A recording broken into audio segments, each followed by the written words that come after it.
Today, it's announced early morning, Sam Pittman has been fired. They've decided to go in a different direction.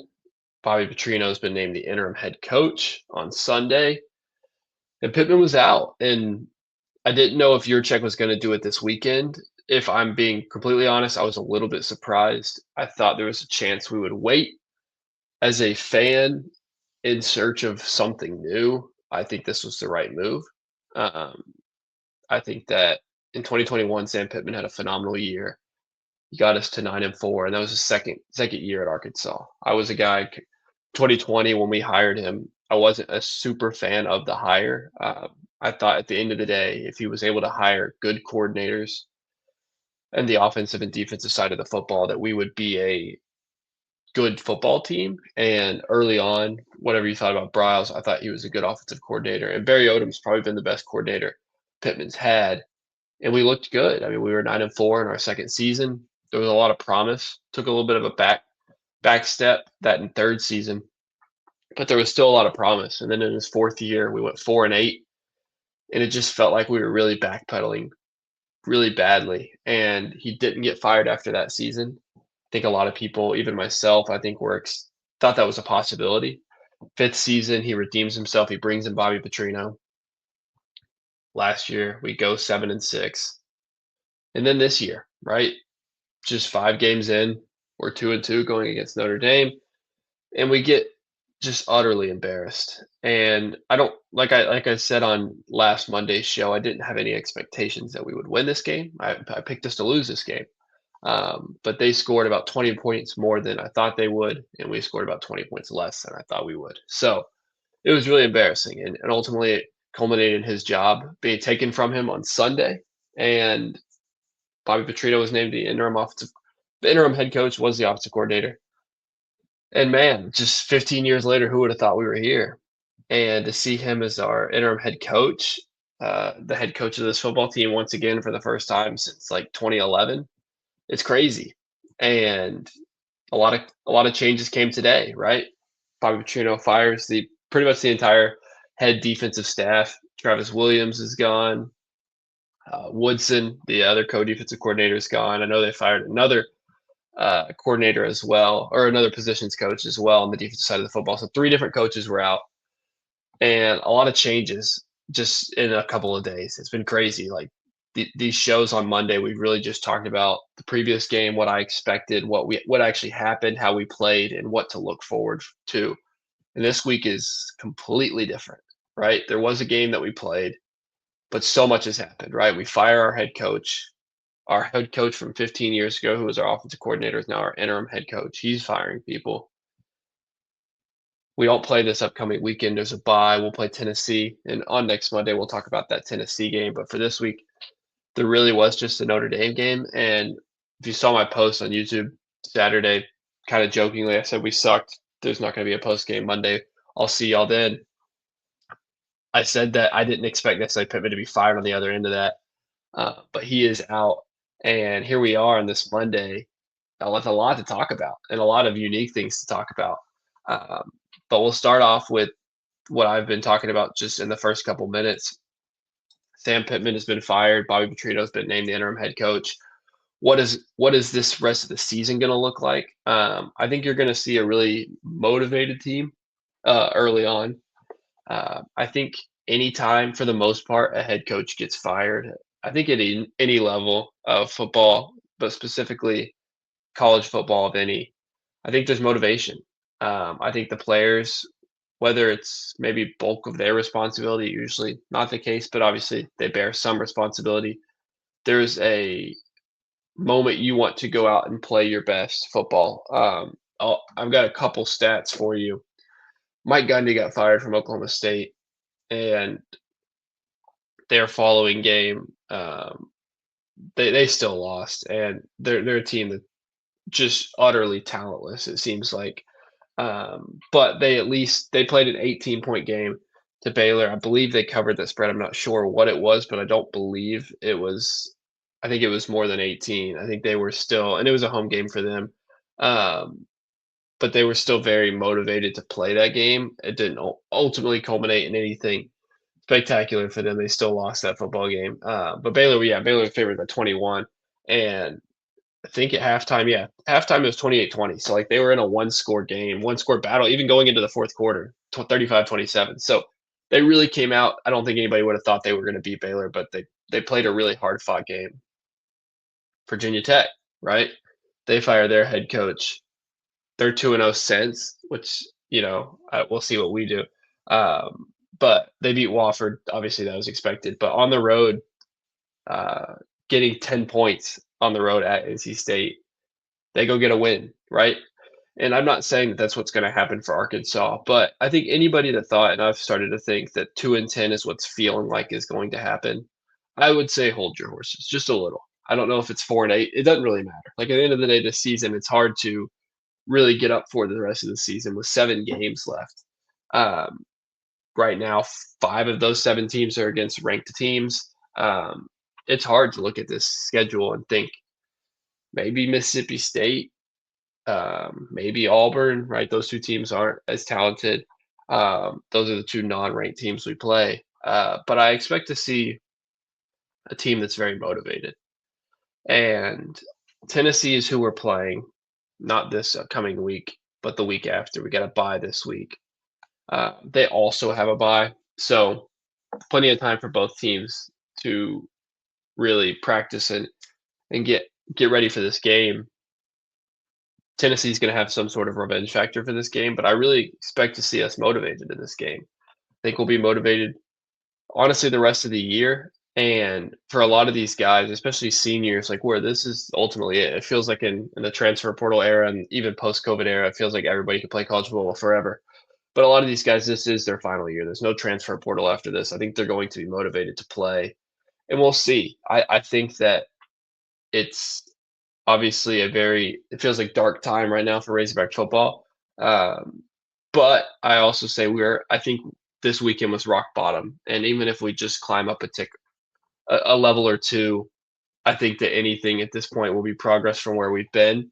And I'm excited to see, at least from a development standpoint and just what we can show and put on the table for whoever possibly will be our head coach.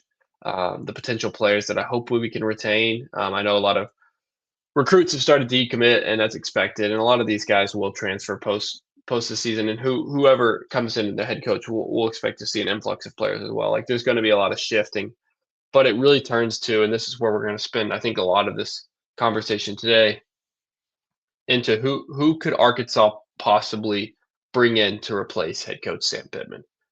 And I think there's a lot of players or a lot of coaches that we could really look at and turn to and see, hey, this is a potential name. I want to start with just the ones that I'm sure everyone's seen. Some of the currently maybe coordinators for other teams. So I'm going to start there. First, Bobby Petrino is going to be a name. I don't love that hire. I would think that would be a really big step back and honestly a very surprising hire if we were ultimately to settle on him. But he's going to be a guy that evidently has really put his name in the hat as of late. Somebody that I think was very vocal in saying he wasn't wanting to be a head coach ever again.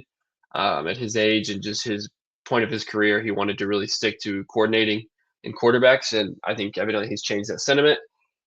And if I was getting paid millions of dollars, like a salary increase to be the head coach, I think I'd consider it too. So it's not that shocking to me of a turn, but he's considering that as well, and I'm sure he'll be considered in that for that spot. Gus Malzahn, obviously, has his ties to Arkansas. The offensive coordinator for Florida State is going to be a name. I'm sure a couple of just young, up and coming coordinators are going to be like for your top tier programs like Oregon at Georgia. Uh, some of those guys and some of those coordinators, those young names, I think are going to be guys that, of course, you got to give a look at just because um, the potential there. But I really think the 2 main coordinator guys are going to be Bobby Petrino and Gus Malzahn. And then there's a ton of head coaches, and I'm going to start with the Power Four level head coaches and look at a guy like Rhett Lashley. Obviously, he has a lot of ties to Arkansas. The current head coach of SMU. Um, he's definitely a guy that I think a lot of fans may really want to look at and go after. And to me, right now, if I was picking a front runner, I think there's so many names on this list right now that you could see, and we have most teams have 6, 7 games to play out the rest of the year, so there's a lot of opportunity for this to change, and really see how some of these coaches perform. But Rhett Lashlee is going to be one of those names, and to me, the probably the front runner if I was picking. And then Barry Odom, obviously the defensive coordinator here under Pittman those first couple of years. Now the head coach of Purdue, was head coach of UNLV prior to Purdue, in between when he was the D coordinator here, and then was the head coach of Missouri prior to coming to here. He's going to be a name that a lot of people look at, really just with the history with Arkansas as of late, and just how well he's done at UNLV. And then we'll see what he does at Purdue. Right now, he's 2-2, and he's lost to two good football teams. So maybe he has an impressive season and a quick turnaround for a program that's on the lower echelon of Power Four schools. So I think he's going to be a name that people turn to as well. That's primarily, there's not a lot of other Power Four coaches to me that a lot of uh, people are going to be looking at, in my opinion. Those are the ones that I'm seeing as potential suitors, and then I think just a slew of group of five coaches that are going to be on the list of a long list of names as potential candidates, and that's going to include in the Sun Belt, GJ Ken, the head coach of Texas State.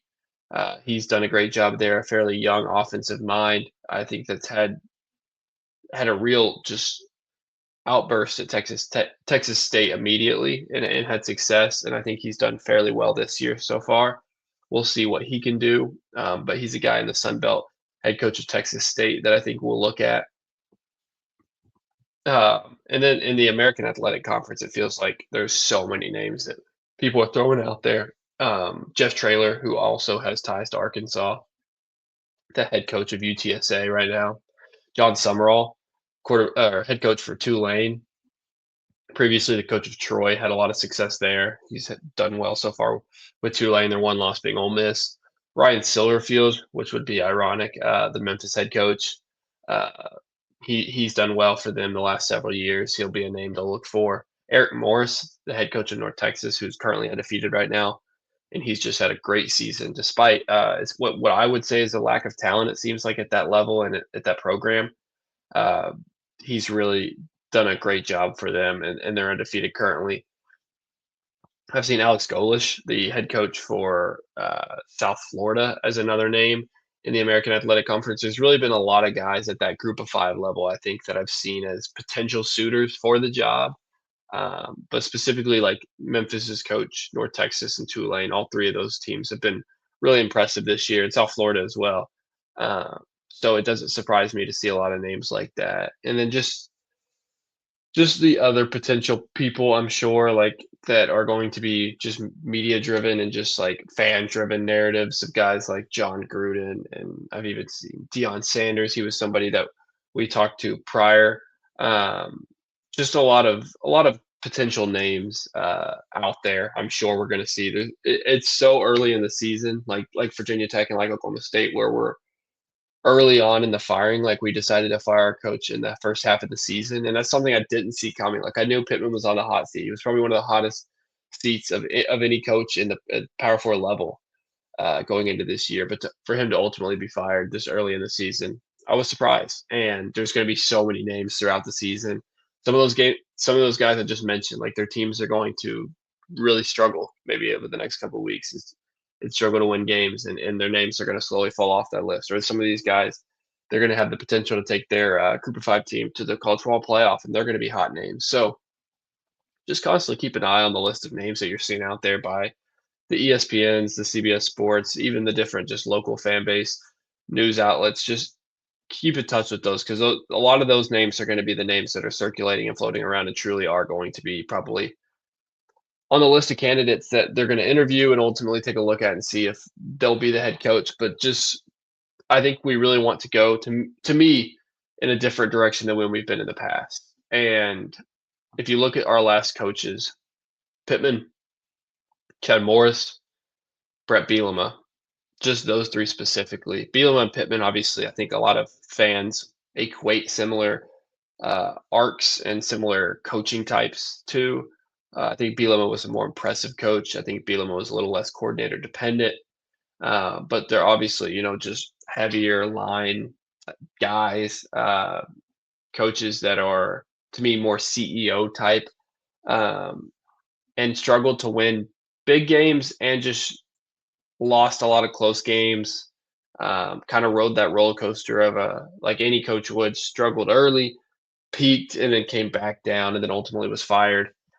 And then you had Chad Morris sandwiched in there, which was just an absolutely disastrous time as an Arkansas Razorback fan. Those 2 years, like anybody out there saying that what we were doing, how we had been this year, was anything comparable to that era of Arkansas football, that's just outrageous to me. Like Chad Morris didn't win an SEC football game and ultimately won 4 games in 2 years. Like he was utterly one of the worst Power 4 coaches of the last probably since 2000, genuinely for any team. Like, he just had such a short-lived career and just fell flat on his face for what I think people had the expectations for him. At this point, I kinda forgot that he was the head coach of Arkansas at times.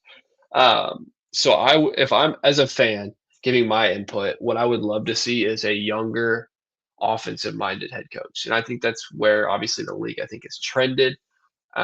Historically, if you look at even some of the more impressive coaches like Lincoln Riley, Lane Kiffin, and then just even some of the newer molds, some of the guys I mentioned, even at the group of five level.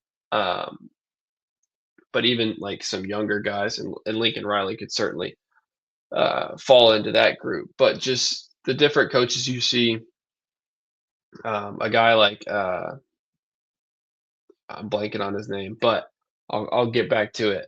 The coach for Arizona State, Dillingham, is one of the guys I'm thinking of. Just younger coaches that have seemed to quickly turn around programs. Um, Somebody from that type of mold is something I would be looking at, um, and just the opportunity to get someone just different than what we've had, at least with Bielema and Pittman. Those feel like the two staples of the coaching staffs we've had over the last 10 years.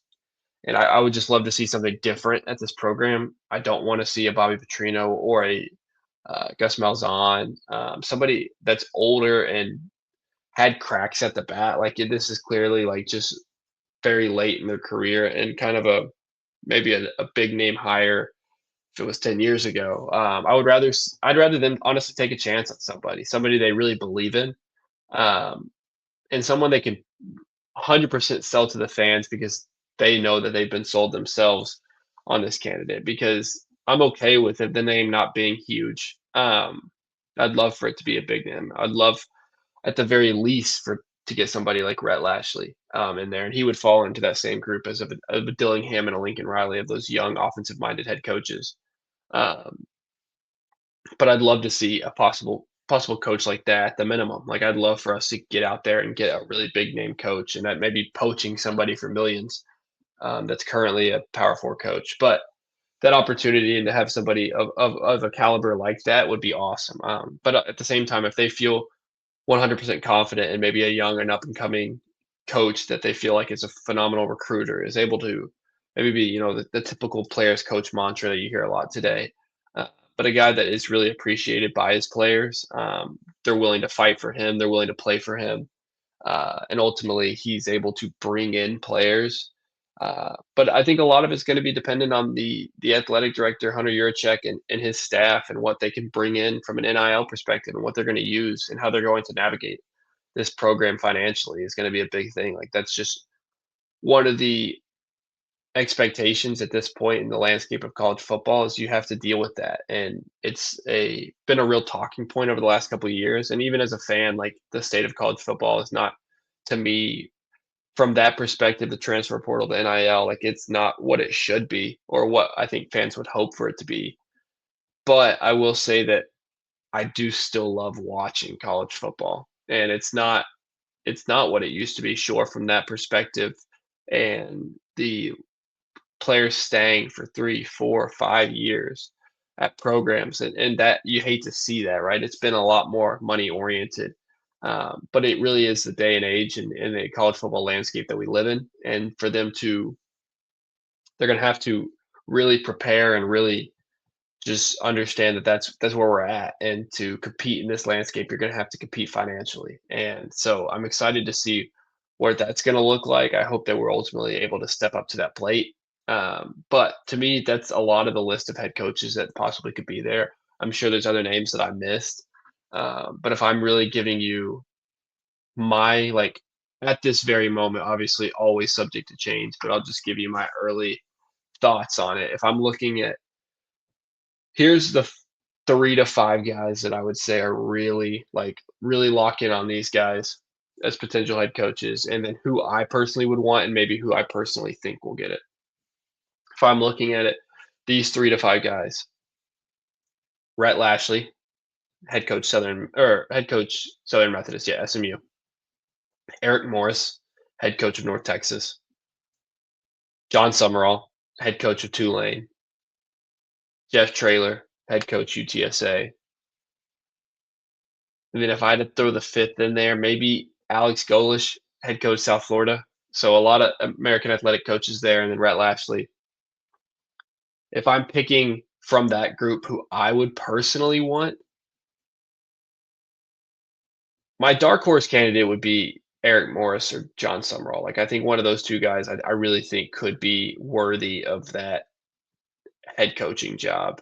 And I'm sure a lot of fans won't love that. Maybe they would. I don't know. But they're not the big name head coaches. Like I said to start the show, if I was ultimately picking a betting favorite, Rhett Lashley would be the guy, and I would also be fairly content with Rhett Lashley as well. He's done a very good job with the SMU program and what he did for them last year. I don't think a lot of people saw coming, but I definitely did not see coming. Making the college football playoff in his first year as a Power Four team, very impressive, very impressive. They've had a little bit of a rocky start this season, but that was to be expected after a phenomenal year last year. So those will be my names. Those will be the guys that I would be really highlighting as potential candidates. Ultimately, Rhett Lashley to me would still be the favorite currently, as of right